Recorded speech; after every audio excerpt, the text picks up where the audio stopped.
அனைவருக்கும் வணக்கம். இன்னைக்கு என்ன பார்க்க போறோம்னா, வயிற்று பிரச்சனைய பத்தி தான் பார்க்க போறோம். வயித்துல உள்ள வயித்து வலி, இந்த குடல் ஏத்த இறக்கம், கர்ப்பப்பை பிரச்சனை, இந்த மாதவிடாய் பிரச்சனை, ஆ இந்த சிறுநீரக சம்மந்தப்பட்ட பிரச்சனை, அது மாரி கல்லீரல் அந்த வயித்துக்கு உண்டான பிரச்சனைய தான் இன்னைக்கு பார்க்க போறோம். வயித்து வலி வரும். சில பேத்துக்கு பார்த்தீங்கன்னா, அந்த இடத்துல வயித்து வலி வந்துகிட்டே இருக்கும். அடிக்கடி வயித்த வலிச்சுக்கிட்டே இருக்கும். அந்த வயித்துக்கு உண்டான பயிற்சி தான் இன்னைக்கு பார்க்க போறோம். அது எப்படி பார்க்கறதுன்னா, சில பேத்துக்கு பார்த்தீங்கன்னா, அந்த வயிறு வந்து பெருசா இருக்கும். அவங்களுக்கு சில பேத்துக்கு வயித்து உள்ளார போறதுக்கு அதுவும் ஒரு பயிற்சி. அதனால இன்னைக்கு வயிறு சம்பந்தப்பட்ட பிரச்சனைக்கு என்ன பயிற்சின்னு பார்க்க போறோம். ஃபர்ஸ்ட்டு வந்து அப்படியே பின்னாடி சாஞ்சுக்கணும். உத்தன பாதாசனம்னு பேரு. அப்ப அப்படியே லைட்டா படுத்துக்கணும். லைட்டா படுத்துக்கிட்டு, இந்த கால மட்டும் என்ன பண்ணணும்னா, லைட்டா இப்படி அவ்வளோதான்.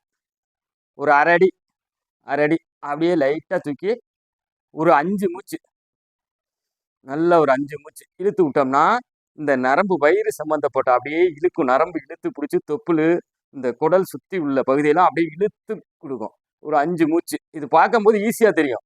ஆனா, இப்படி கால தூக்கி இப்படி நிப்பாட்டும்போது இந்த வயிறு பகுதி அப்படியே நரம்பெல்லாம் இழுக்கும். இது ஒரு 5 மூச்சு, ஒரு 10 மூச்சு.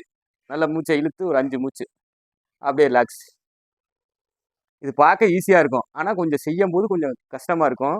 இத டெய்லி கழிந்தோம்னா, அந்த வயித்து பிரச்சனைக்கு மெயினா. திரும்பி இன்னொரு தடவ பாருங்க. தலை வந்து தூக்கக்கூடாது. கால் மட்டும் ஒரு 1/2 அடி அப்படியே தூக்கி ஒரு 5 எண்ணிக்கை 5 மூச்சு இல்லாட்டி 10 மூச்சு. ஆரம்ப நிலையில ஒரு 5 மூச்சு. அப்புறம் போக போக 10 மூச்சு வரைக்கும். அவ்வளோதான். இது செஞ்சோம்னா, இந்த வயித்துல உள்ள நரம்பு, குடல் அப்படியே எல்லாம் இழுத்து பிடிக்கும். அப்படிங்கும்போது வயிறு வலி, இந்த சம்மந்தப்பட்ட பிரச்சனை, கர்ப்பப்பை பிரச்சனை, மாதவிடாய் பிரச்சனை, குடல் ஏத்த இறக்கம் அதெல்லாம் நல்ல குணமாகும். அடுத்தது பார்த்தீங்கன்னா,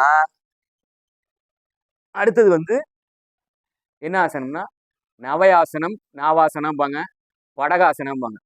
அந்த நம்ம வயித்து வயித்து பகுதியில அப்படியே எல்லா ரத்த ஓட்டம் ஃபுல்லா வயித்து பகுதியில வந்து குவியறதுனால, வயித்து பகுதிக்கு நல்ல அழுத்தம் குடுக்கும்.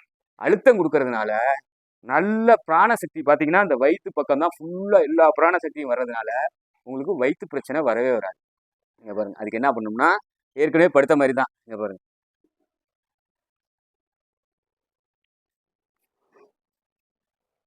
ஏற்கனவே படுத்த மாரி படுத்து, என்ன பண்ணணும்னா, ஃபர்ஸ்ட்டு கால வந்து இதுவரைக்கும் தானே தூக்கணும். இப்போ வந்து தலையும் தூக்கணும், காலும் தூக்கணும். தூக்கி வயித்து பகுதி குழிவா இருக்கும். இங்க பாருங்க. அவ்வளோதான்.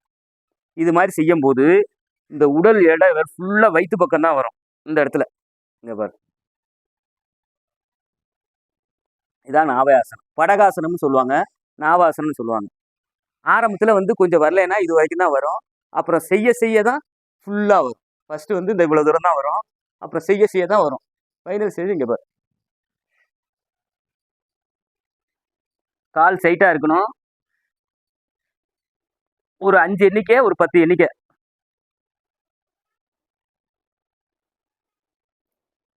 இது செய்யும்போது பார்த்தீங்கன்னா, இந்த உடல் எடை ஃபுல்லா வயித்து பகுதியில தான் வந்து ஃபுல்லா ப்ரெஷர் குடுக்கும். ப்ரெஷர் குடுக்கும்போது, வயித்துல உள்ள உறுப்புக்கு அவ்வளவுக்கும் ப்ரெஷர் குடுக்கும்போது, வயித்துல உள்ள பிரச்சனைகள் அனைத்தும் குணமாகும்.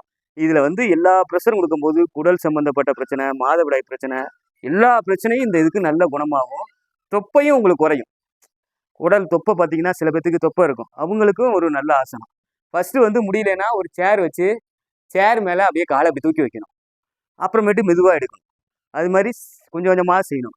இது செஞ்சோம்னா, வயித்துல உள்ள பிரச்சனை அனைத்தும் குணமாயிரும். இந்த வயித்து வலி, எல்லா பிரச்சனையும் இது குணமாகும். அதனால இந்த ஆசனத்த காலையில வந்து கொஞ்சம் வெறும் வயித்துல செஞ்சா நல்லது. வெறும் வயித்துல செஞ்சோம்னா, ஒரு நல்ல பலன் கிடைக்கும். காலையில ஒரு 5 நிமிஷம் இந்த ஆசனம் இருந்தா வயித்து பிரச்சனைக்கு நல்ல ஆசனம். இத டெய்லி செய்யுங்க. நல்ல பலன் பெறுங்க. நன்றி, வணக்கம்.